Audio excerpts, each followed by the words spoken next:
Olá, que bom que estamos juntos aqui. Hoje a gente vai mergulhar num universo que está sempre mudando, o da proteção ambiental. Sabe, quando se fala em conservar a natureza, o que vem primeiro na cabeça? Talvez um parque nacional, né, ou uma floresta bem distante. Pois é, a realidade é muito, mas muito mais ampla e fascinante do que isso. Para a gente começar, vamos pensar um pouco nessa frase aqui. Ela é bem forte, né? Porque ela pega num ponto central. O simples fato da gente precisar criar áreas protegidas já é, no fundo, uma confissão. Mostra que a nossa sociedade, no geral, vive em conflito com o mundo natural. É um baita sintoma de que algo fundamental precisa mudar. E essa imagem aqui ilustra essa mudança de um jeito genial. Pensa bem, antigamente as cercas serviam para proteger a gente de uma natureza vista como perigosa, selvagem. Hoje, as cercas servem para proteger os últimos pedacinhos de natureza da nossa própria selvageria. É uma inversão de papéis completa que mostra o tamanho da urgência da conservação nos dias de hoje.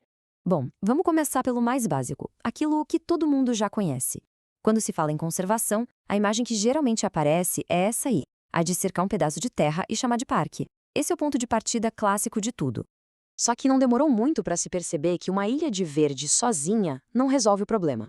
Para a conservação funcionar de verdade, ela precisava ser mais do que só um monte de parques isolados.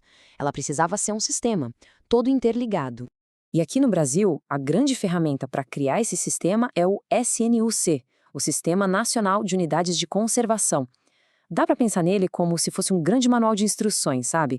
Ele organiza toda a rede de conservação do país, define as regras, as categorias e os objetivos para cada tipo de área protegida. E o mais interessante do SNUC é que não existe uma fórmula única para tudo. Ele funciona com base em dois pilares. De um lado, tem as áreas de proteção integral, que são como santuários, sabe? Praticamente intocáveis, com um foco total na preservação. E do outro, as áreas de uso sustentável, que buscam um equilíbrio, uma harmonia entre a presença humana e a conservação, reconhecendo que pessoas e natureza podem sim coexistir. Mas, olha só, o Sistema Oficial de Parques é só uma parte da história. Agora, a gente vai expandir o nosso olhar para áreas que são conservadas não por causa de leis recentes, mas por tradições de séculos, milênios até. E esse número aqui é simplesmente impressionante. Dá uma olhada. Mais de um quarto da Amazônia brasileira é, na verdade, território indígena.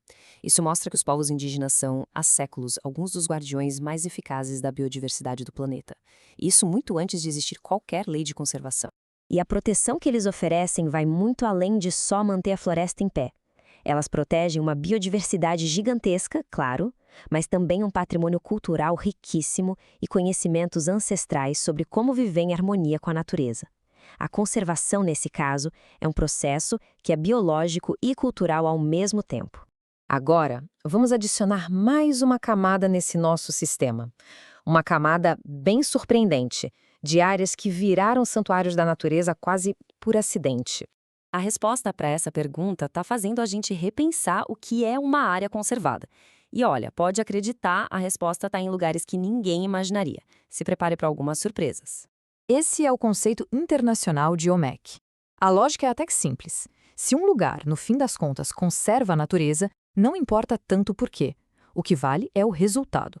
Se uma área, por qualquer razão, acaba conservando a natureza de forma eficaz e duradoura, ela pode ser considerada uma OMEC, mesmo que o seu propósito oficial seja totalmente outro. E os exemplos são fascinantes, às vezes até irônicos. Campos militares, por exemplo, por restringirem o acesso de pessoas por segurança, acabam protegendo ecossistemas inteiros. Áreas em volta de reservatórios de água, que são protegidas para garantir a qualidade da água que a gente bebe, viram refúgios para a vida selvagem. E talvez o caso mais famoso seja o da zona desmilitarizada entre as Coreias, uma faixa de terra que ficou quase intocada por décadas e que hoje é um corredor ecológico incrível para espécies ameaçadas. Ok, a gente já viajou pela Amazônia, por zonas de conflito, mas agora vamos trazer a conservação para o lugar onde a maioria das pessoas vive, a cidade. A natureza urbana também evoluiu bastante e talvez dê para ver isso nas nossas próprias cidades. Tudo começou com os parques ornamentais, aqueles jardins bem desenhados, focados na beleza e no lazer. Depois vieram os parques ecológicos, já com uma preocupação ambiental mais clara. E hoje o conceito é ainda mais integrado. A gente fala em infraestrutura verde e azul, entendendo que rios, parques, árvores são parte essencial do funcionamento da cidade. É como se fosse o sistema circulatório de um corpo, sabe? Então, o ponto central é esse. Natureza na cidade não é um luxo, é uma necessidade vital. Ela melhora a saúde física e mental das pessoas, protege contra enchentes, nos dá uma conexão diária com o mundo natural e cria espaços de vida para a fauna urbana, desde os passarinhos na janela até os insetos que polinizam as plantas. Certo. Agora vamos juntar todas essas peças que a gente viu, parques, terras indígenas, zomeques, espaços urbanos, para enxergar a imagem completa do que é a conservação hoje em dia. A mensagem principal é essa aqui. Não dá mais para pensar em áreas protegidas como se fossem ilhas verdes num mar de destruição. A estratégia moderna é criar um mosaico, todo conectado, onde diferentes tipos de áreas com diferentes regras e propósitos trabalham juntas para sustentar a vida. E dentro desse mosaico, a gente precisa ter prioridades claras. É como pensar numa sala de emergência. A primeira coisa, a mais importante, é conservar o que ainda existe, é estancar o sangramento. É muito mais eficaz e mais barato proteger uma floresta que está de pé do que tentar trazer de volta uma que já foi derrubada. Por isso, a conservação vem sempre em primeiro lugar. Bom, a gente viu como o conceito de conservação se expandiu, de um simples parque para um sistema supercomplexo que integra cultura, cidades e até áreas acidentais. As ferramentas e as ideias, elas estão evoluindo. A pergunta que fica para cada um de nós é: e a gente? Nós estamos evoluindo junto?